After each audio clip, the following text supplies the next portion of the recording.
Welcome to Tales, Tunes, and Tomfoolery starring Jerry Springer, along with Gene Galvin and me. I'm Megan Hills. We're recorded live in front of a brilliant studio audience at the Folk School Coffee Parlor in Ludlow, Kentucky. My daddy came home every day. Here he is, Jerry Springer. Oh, You look surprised. thank you. I didn't know you all were here. Thank you for coming. So many issues with this microphone. Like he's I never know. been on air before. I know. Does this? If I talk into this, people can then hear. Yes. That's how it all works. It's magic. This is amazing. You know, technology today. Truly What's it? You unbelievable. can't get one that story of my life. I can't keep it up. No. Hello, testing 1, 2. It's a family show, Jerry. Yes, and well, hello to all the families here. Wanted to ask you something, Jerry. Yes, Gene. We have one of the fans of the show. He's part of the Folk School Coffee Parlor family. Yes. Is a guy who goes by the nickname Peach, and he was a staunch Yes. Trump supporter. Yeah. Yes. Is he still And- getting counseling? He is, and he's But he puts here himself tonight. here all the time, so you does. can't Right. feel, I come know. on. So I join him, and as you know, I'm have applied for a position in the Trump administration through the transition You team. Blah blah wuss. blah blah blah. So but anyway, Folds like a lawn he chair. brought tonight. I want to hold this up so the people on Facebook Live can see this, but it is a Trump Pence Make America Great Again That you had framed. framed poster. And this is going to be auctioned off in a white elephant auction fundraiser on Friday night. And so what we want to ask you to do, I'm going to put this in front of you, and I'll describe it as you're doing it. I'm going to hand you this Sharpie. Would I? And I want you to say something and write something maybe up here in the white section so it can be read, and then sign it. And I think it should be something taunting. I think you should. And I'll make a suggestion, but you can Bring write it. whatever you So want. it says here, Trump, Pence, Yes. make America great again, and I'll write, by resigning. The audience likes that. So write it large, by resigning. And then I want you to sign it, Jerry Springer. Come after me, would you crazy? No, you've got He to hurts sign it. people. I thought it was make Russia great again. Yeah, the other proposed one was make Russia great again. That would be a good one. gosh. So Jerry Springer's He writing doesn't- by resigning. He's having trouble spelling it. He's having a Megan. little trouble with the resigning. That's right. I before I did. I E, called. except Actually, I after- should yeah. tell you, I called him yesterday, and I just called Donald Trump? Donald Yeah. Trump, and just kind of joking around, I Right, started to speak some Russian, Yes. and so because I speak a little bit of Russian, I said, garajki. Garage key, yeah. Yeah, it's a Yeah. key that opens a garage. This is going nowhere fast. In a big hurry. Put the G there. He's still. Yeah. Yeah. That's our technical It's producer. Megan's who thinks reaction. That's a funny joke. That's right. vigilant. And then sign somewhere here, Jerry Springer, so it has value. Yeah, some value. And we're going to pass this back over Wowee. There you go, to Peach. Peach. And we're going to I'm going to ask David Pruce. He told me as I walked in here that we did get another call Oh, we got another call from Melania Trump. By the way, she specifically has said, do not play these on the podcast. Sure Well, then has. why are She we has said doing that, right, She Megan? sure has, and we have blatantly ignored it. At your order. At my order. 100%. Please play it, David. Sure. Yeah. Melania Trump calling our want her to get a podcast little office hobby answering there. Hello, machine Jerry. lady. I wanted you to be the very first to know that as the first lady, I am going to become the champion of all the American women who have had such famous men try and grab them, down there. Such behavior will not be tolerated in our country if I am living in the big White House, which I might move into maybe this summer or, I don't know, maybe by Christmas of 2018. I don't know yet for sure. It is such a small, old house. And does it even have an escalator? I look so good coming down a gold escalator. Don't you think? Anyway, Jerry, thank you for being you and for always doing a television show for 25 years. If we could bring the values of the Jerry Springer TV show to all American homes, we would really be a great country again. Ciao, Jerry. There it is. She's a little warped. Melania Trump, yeah, I mean, Well, You never apparently know. I did. That's why he won. yeah, right. Sure, you were successful. I am so sorry. Wow. You do owe an apology. I owe an apology to the American people. Certainly do. And No we've time like the gotten- present, Jer. We get emails, wow, we don't want to see thousands of emails, and I pull Of out course you don't want occasionally to a say couple. because we haven't. No, we do. Dozens So of here's emails. a few. So we got, because I tell these people, you know, Yeah. it might get read on the air. So here's Jason from Silver Spring, Maryland. Oh. Oh, this is interesting. It Yes. says, I get it. Jerry does the same hearing aid joke every show. Of course, that's not funny. And then he's got that ... You know how you do in Ellipsis, writing? yes. It says, until it goes around the bend from absurd and becomes effing hilarious. No. Right on Jerry. No. No. The fact that you do it and do it and do it, he says, is what makes it Well, funny. so and I'll tell you who else thinks it's funny. The fellow gentleman, the older gentleman back there. Really? He's wearing Oh, a yeah, I see hearing him. aid. Really? I'm going to. Yeah, and and as I'm walking in, he says, Jerry, this is the finest hearing aid money can buy. I said, yeah, what kind is it? He said, 4 o'clock. Thank you, ladies and gentlemen. You're learning. Yay! If you don't That report was it with almost- Did you have a applause, we practice? won't say it again. Did you have a practice session of not even making a sound? We have Was it groups like- that meet here on Wednesday to practice for the following Tuesday at not laughing at your jokes. All right, this is Sarah from Orlando. Yes. This is interesting, Megan. It says, count me among those who feel teasing guys to date Megan on your website when she's engaged is immoral. Fix your values, Springer team. Wow. Whoa. Well, I mean, there's a lot of truth But to you're that. not I'm engaged. No, I'm not No, engaged. nothing. She there. told us last week like this relationship is just blooming. I told you last week that we are still talking. Talking, okay. Yes. That he isn't. For Megan, that's That is for blooming. Megan, that's a relationship. It's true. by There's a the lot way- of truth to that too. Sorry. And by the way, dead seriously, because sometimes I goof around. Oh, Dead sometimes. Every seriously, now and again, yeah. we got another entrant to Would You Like to Date Megan Oh, really? contest. We absolutely did. Awesome. Now, let me tell you how this went. We get this thing. Did you do your I vet all of vetting? them. I Yes. vet all Well, of them. I'm supposed to be part of the vetting. So good at it. I think I You took don't- care of it. Well, first of all, it's a woman. I'm just going to say it. It's a woman. And Okay. you have said, Oh, go for it. you have, no, I'll pay for the Come date. on, Jerry. I'll pay. I'm straight. I'll pay Jer. for the I'm date. straight. she Please. said, Well, you Megan- can go straight. Megan I'm a has straight said, man. To her I house. I am don't not, thank you, you've been very polite about it, you said thank you, but I'm not interested. So, I vetted this woman, I looked her Oh, up, I bet you did. and it's sort of a, not anybody who's known, I'm certainly not gonna name her or give anything that tracks back to her, but she's like a significant person in a professional field. Oh yeah. Yeah. No kidding.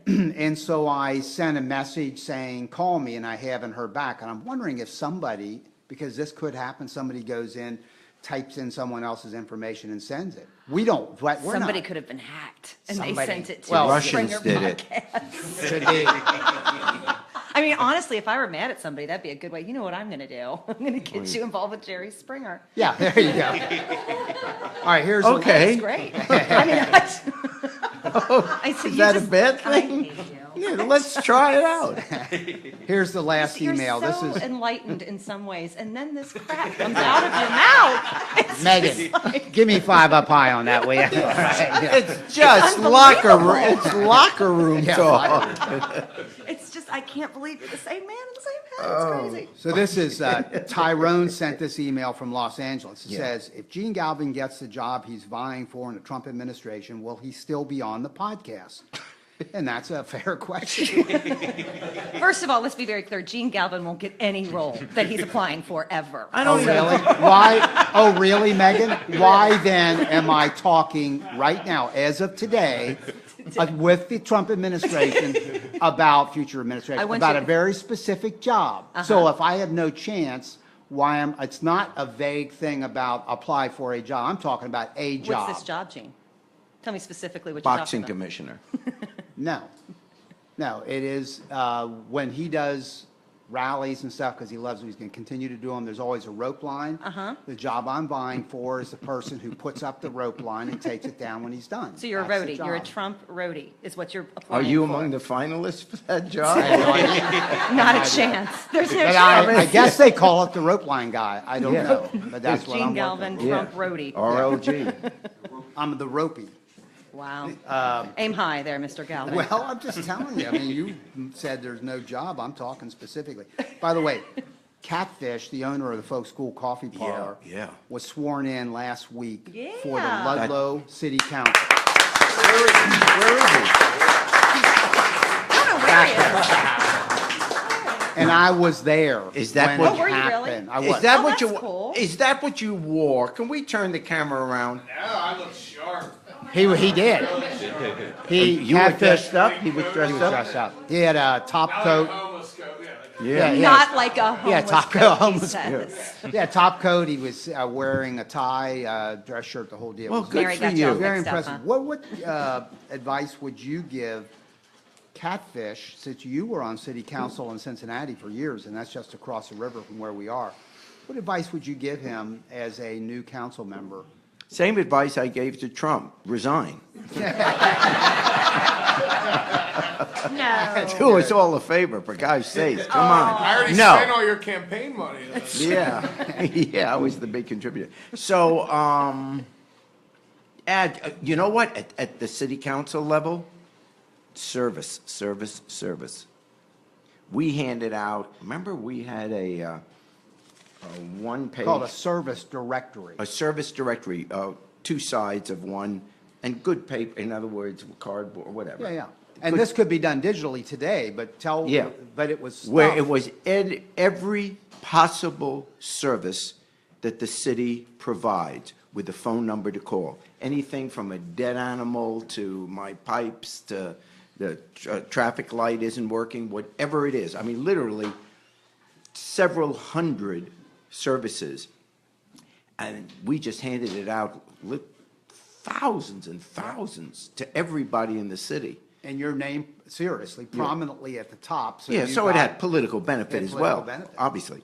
But it really was a service that nowadays, people just go. But I think that's a good idea to do that. People reach for it right away for Ludlow. And the second thing you did was the mobile city hall. Yeah, And it wasn't when you were mayor, it was just that you took around town in a camper van, right? People could Right. come in and talk to the council member, same stuff, help One me night fix a something. week, whatever, Thursday nights, we would go to a different neighborhood and we'd announce it ahead of time and park there for 3 hours, and people could come in with whatever their problems were.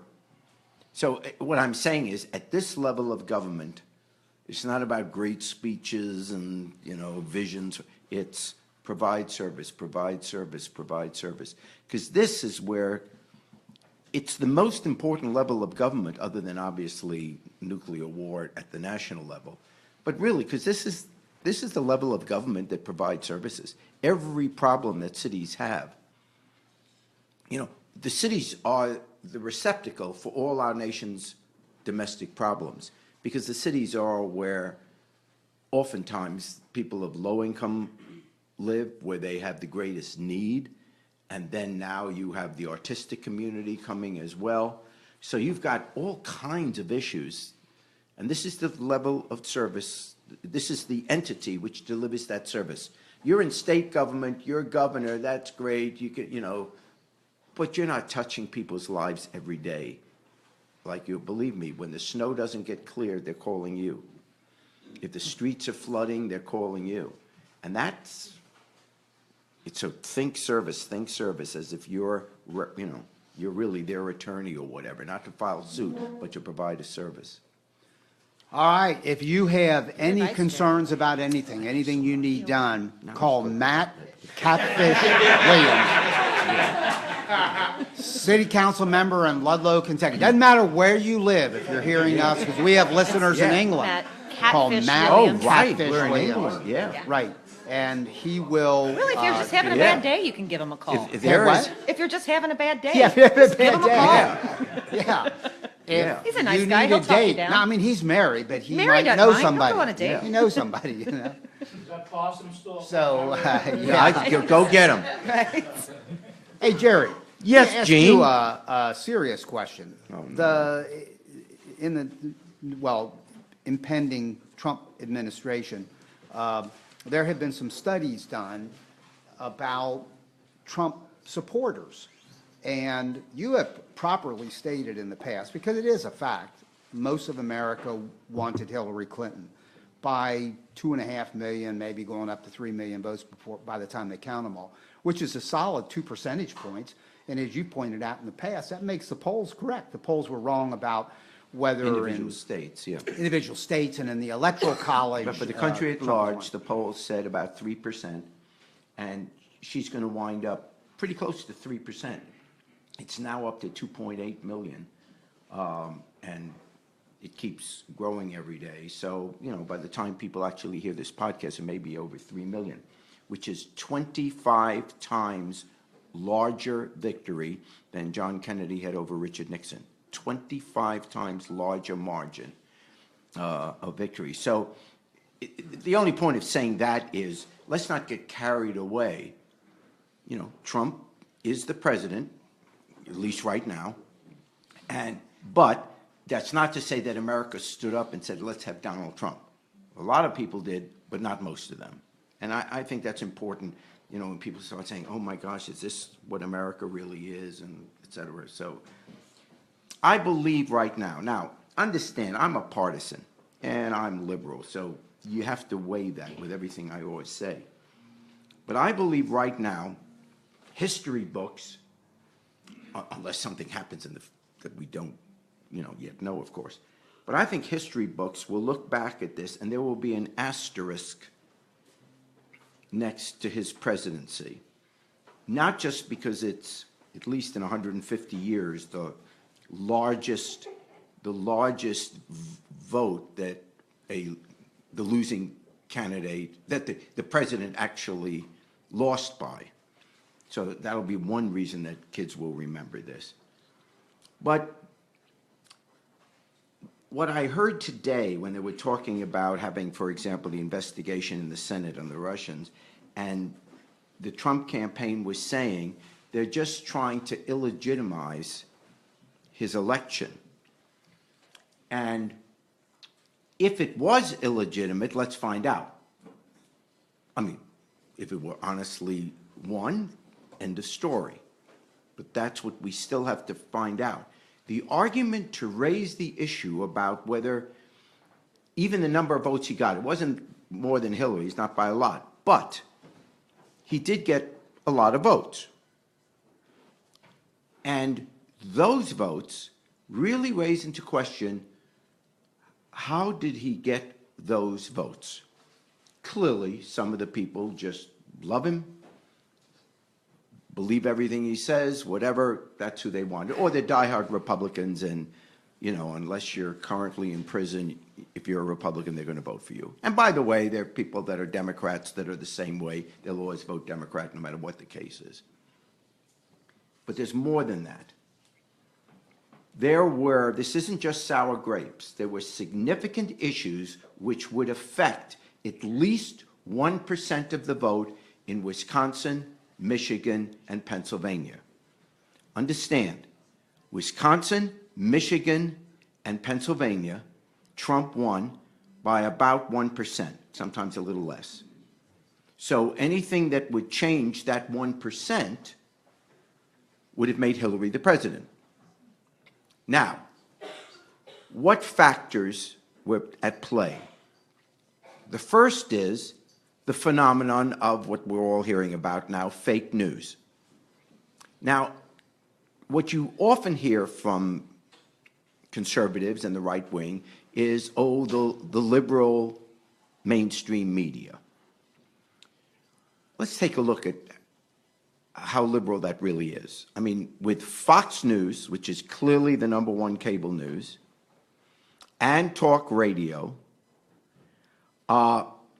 and certainly the attention, which is now, they're getting criticized, that CNN gave to Trump in the very beginning, literally taking one candidate out of the 16 Republicans and covering entire speeches, canceling regular programs to do that.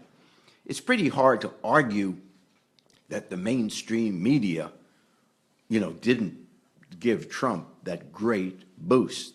And it's hard to argue that they're very liberal when you consider Fox News, talk radio, which is almost exclusively right-wing, and then you add what CNN did. Admittedly, MSNBC is liberal, got it.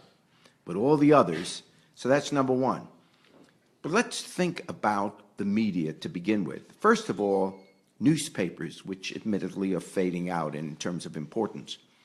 Newspapers have always been biased.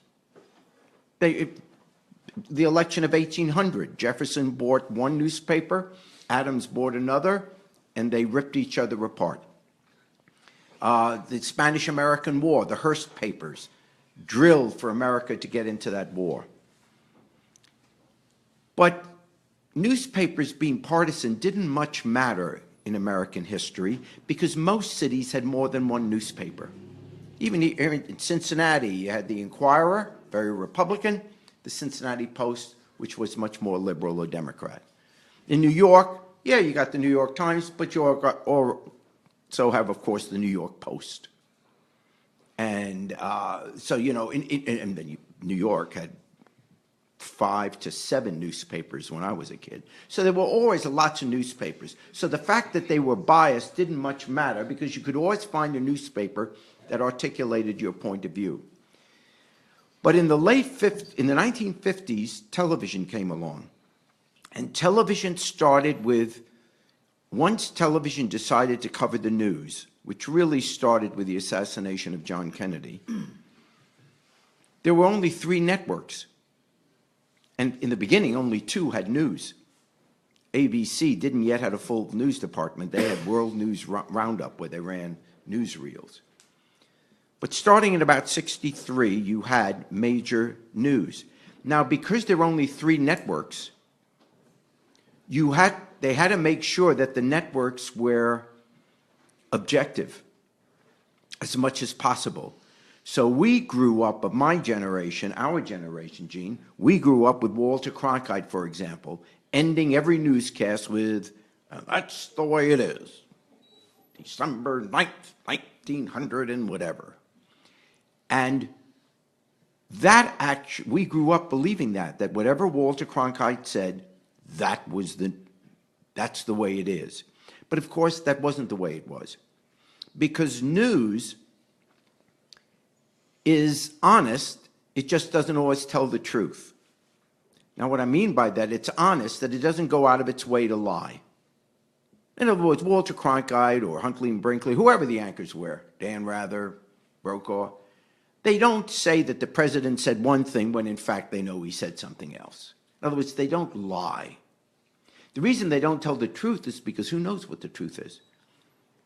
What they report on is what one reporter and one photographer at one moment of time, at one location, what they happen to see. It's like, different blind people looking at it, touching an elephant and describing it. So we never know that what the reporter is reporting, even if the reporter is honest, is God's truth. We just don't know that.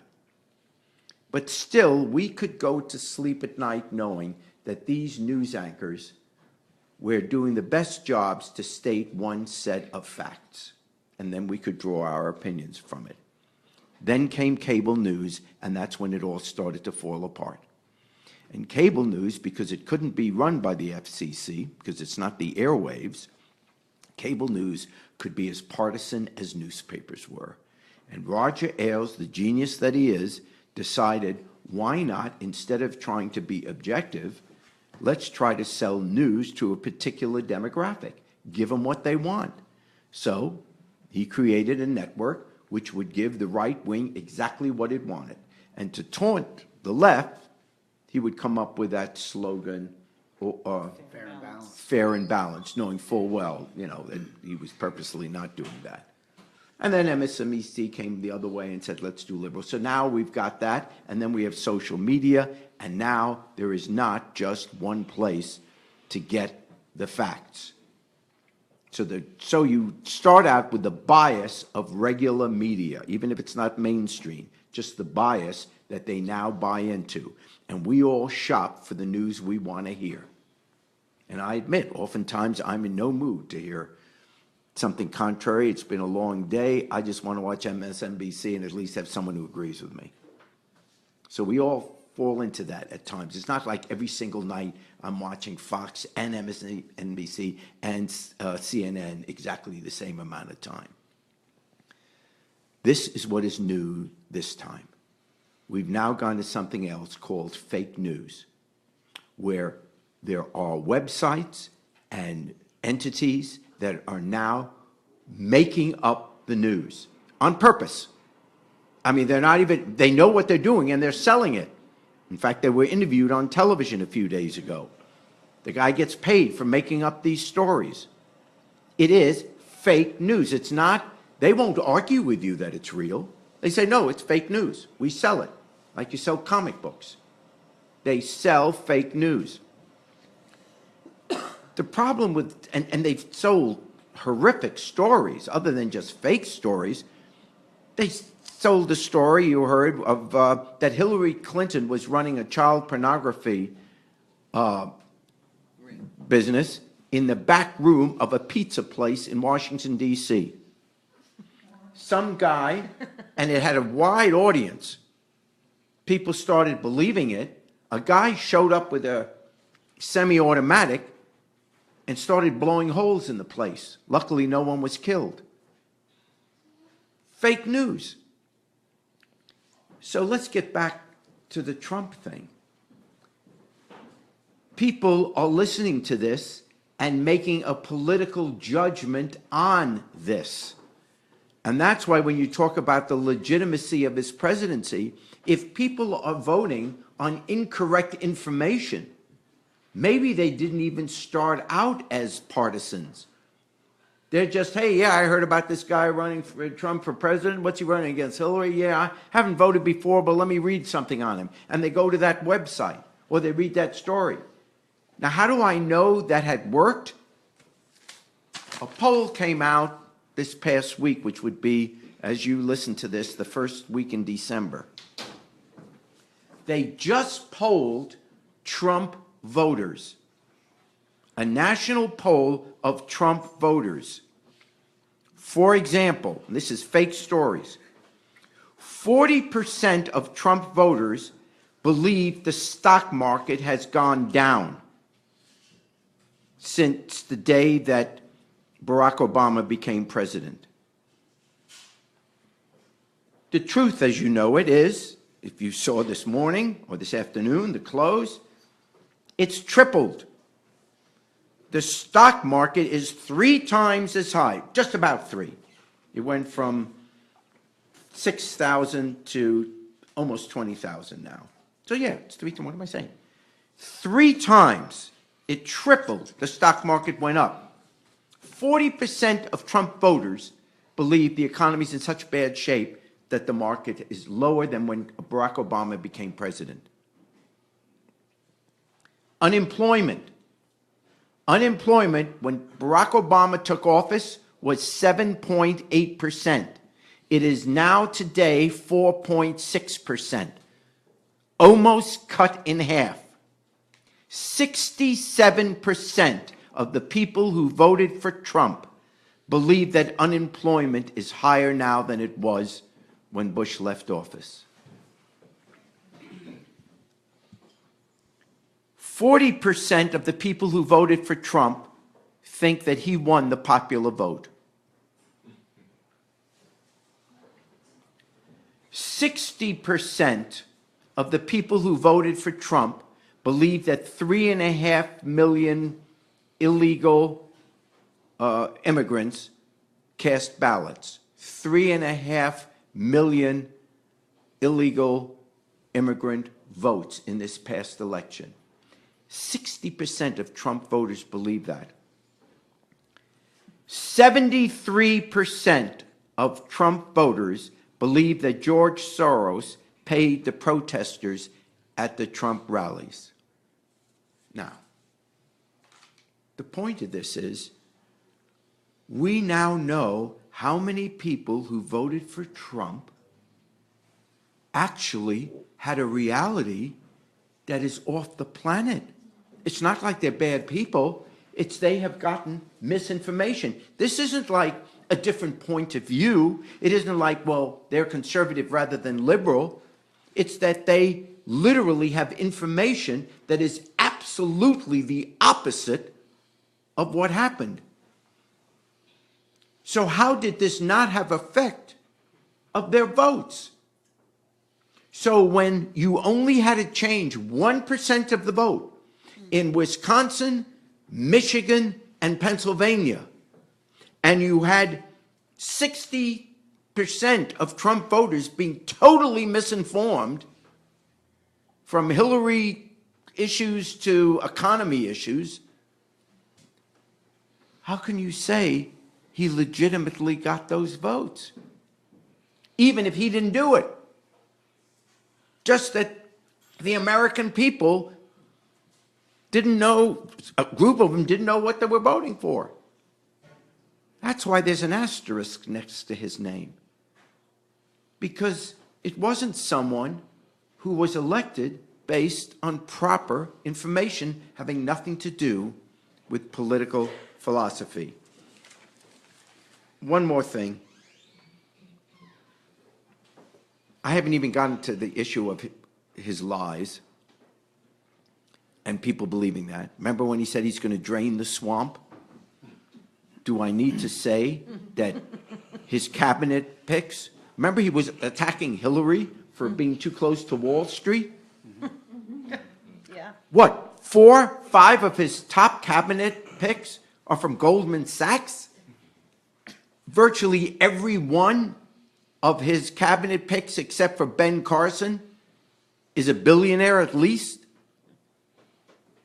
That he said, I'm for you to fight for the little guy, and he comes through with a tax plan which basically only gives people like me a tax break, and we have to make cuts in Medicaid, Medicare, got to change that.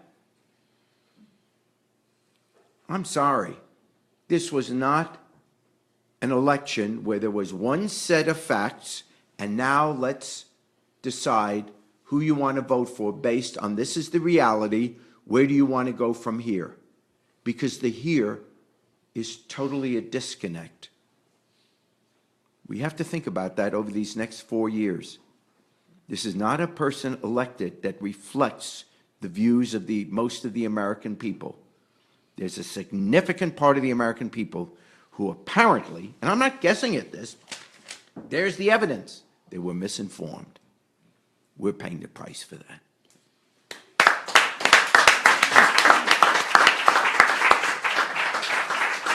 You know, we added to our website a slogan that says, your banner during the Trump storm. And one of the things I think we should do regularly is what you just did tonight, which is continue to remind people basically the truth. There is no mandate. He gets to govern, and by the way, he has an opportunity for greatness if he ever would recognize that he is governing a very divided country. In fact, he would get, his approval rating would be off the chart if he said, I didn't even win the votes of the majority of the voters. However, now I'm going to try to govern that respects that and finds common ground. If he said some stuff like that, he would be His ego won't skyrocket. It won't let him. His ego won't let him. All So- he has to be is humble. Right. And say, I realize I didn't get one thing most of you the can't do. votes. And now I'm going to try to do this You are so right. that I get it. I see what happened. I know the numbers.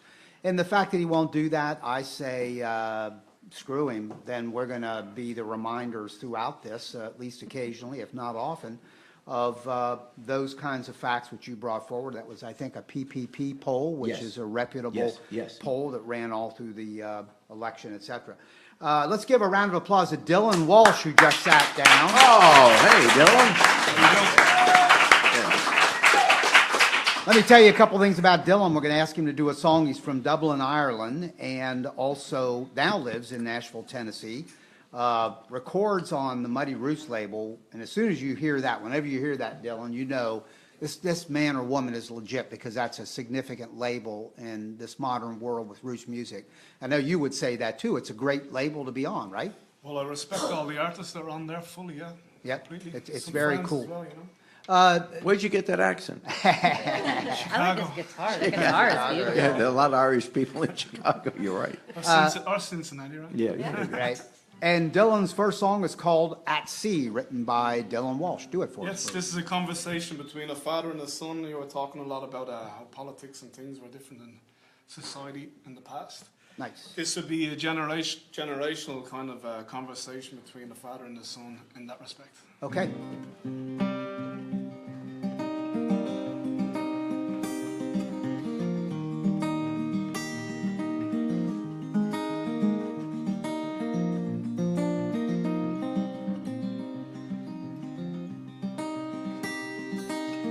It's not the being at sea, it's the shore you want to watch out for. Through every frontier, crusaders pour. What if we drift too far, and what if we're too late? That's gonna depend on what you're hoping to see. And the sea rises and the sun it sets. There are no compromises. Let us not forget, there's no use in saying that's the way it is, and the way it'll always be.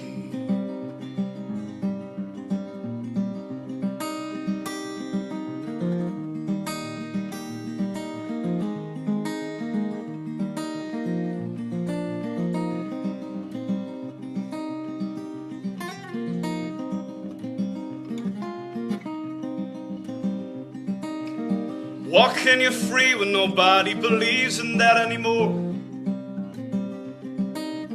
I guess I got it in my gut that we could still do more. You know what the wars are for, you know the money they make. Let's give them something to think about before we let them take. And the sea rises and the sun it sets. There are no compromises. Let us not forget, there's no use in saying that's the way it is, and the way it'll always be.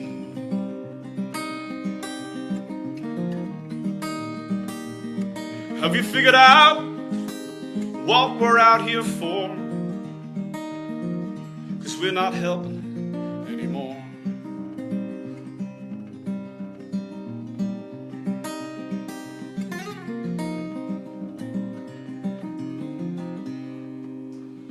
Nice. Bravo!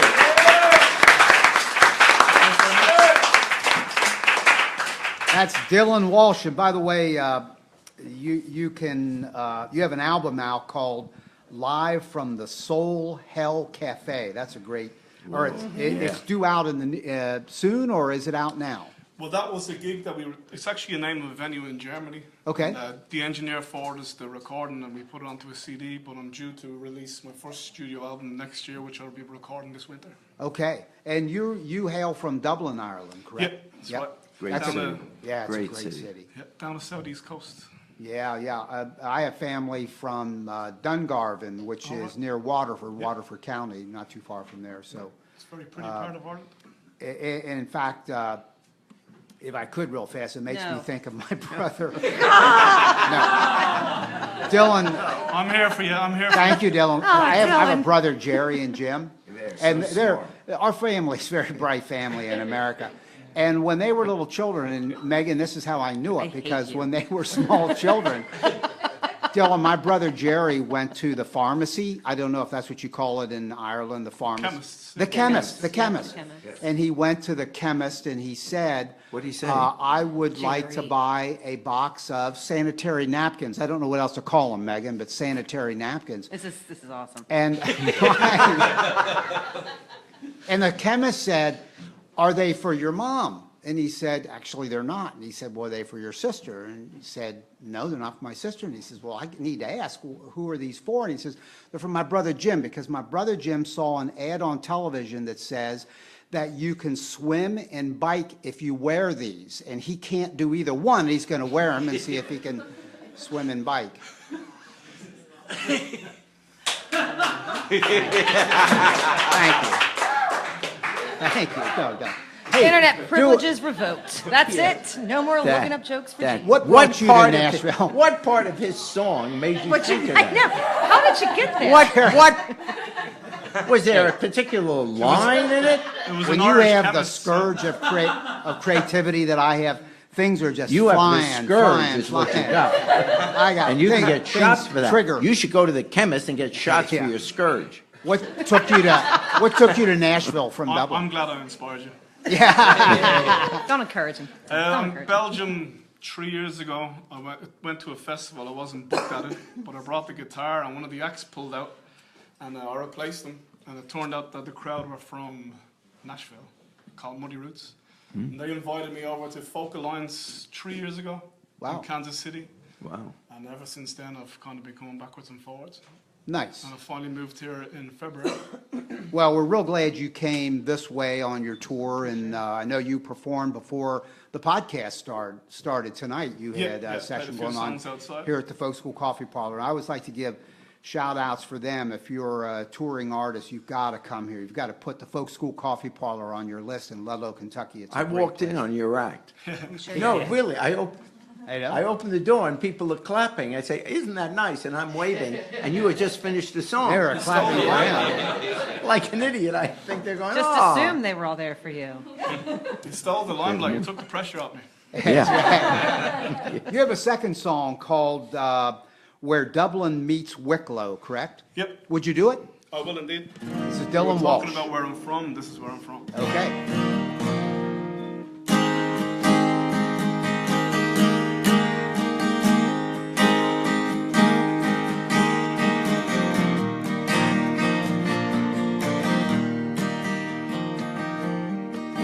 You were pocketing rocks and washed up sea clouds.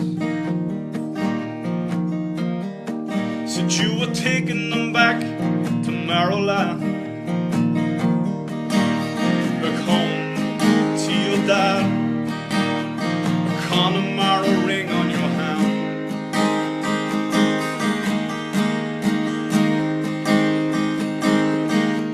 Brown Tennessee boots in the Wicklow Sound.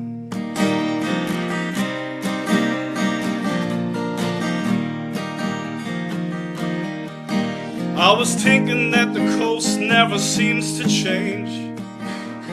Walking the beach to the sound of the trains, the sea and the rain. Of all the times I left from Dublin Bay, yet I never found a place where I could stay. But Dublin meets Wicklow's always home to me. But I could live out here with you in Tennessee.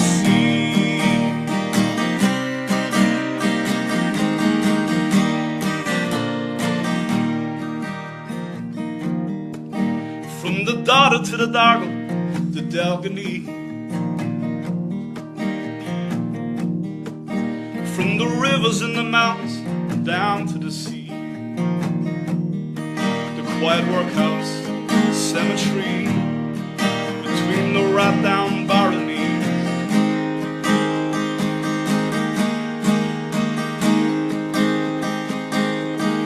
6,000 years on from Dalgany.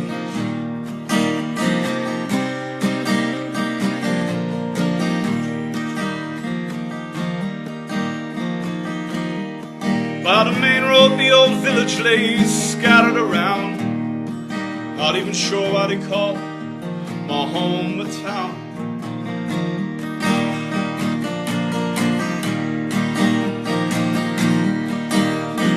All the times I left from Dublin Bay, I could stay East Coast, out of the city's always home to me. I could live out here with you in Tennessee.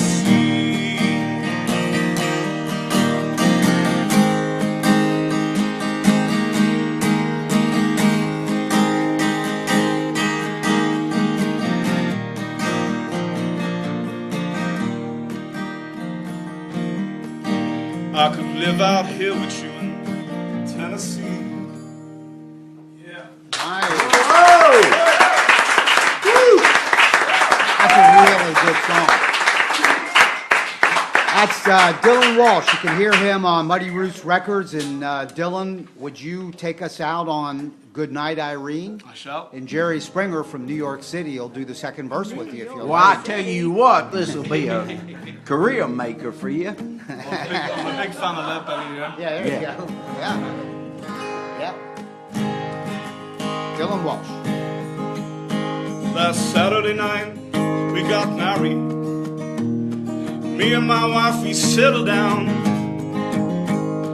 Now that we have parted, I'm gonna take another look around town. Irene, good night. Irene, good night. Good night, Irene. Good night, Irene. I'll see you in my dreams. Sometimes I live in the country, and sometimes I live in town. Sometimes I take a great notion to jump in the river and drown. Irene, good night. Irene, good night. Good night, Irene. Good night, Irene. I'll see you in my dreams. Y'all come back now, you hear?